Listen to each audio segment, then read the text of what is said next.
5 डिसेंबरला नवीन सरकारचा शपथविधी होणार आहे आणि याच दृष्टिकोनातून वेगवान घडामोडी घडतायत। महायुती सरकारचा शपथविधी ही आझाद मैदानावरती होणार आहे। तर आझाद मैदानात शपथविधीची जोरदार तयारी सुद्धा सुरू झाली आहे आणि याच तयारीचा आढावा महायुतीच्या प्रमुख नेत्यांनी अगदी एकत्रितपणे घेतलाय।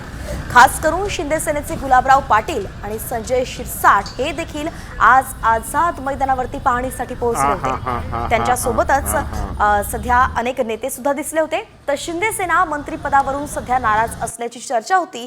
मात्र शिंदे सेनेच्या 2 नेत्यांनी जेव्हा या ठिकाणी उपस्थिती लावली तेव्हा शपथविधी सोहळ्याची पाहणी केल्यानंतर नाराजी मिटल्याची चर्चा ही आता सुरू झाली आहे। शिंदे सेनेच्या नेत्यांसोबतच भाजपचे गिरीश महाजन, राष्ट्रवादी काँग्रेसचे धनंजय मुंडे हे देखील या ठिकाणी उपस्थित होते आणि त्यांनीही सोहळ्याच्या तयारीचा आढावा घेतला।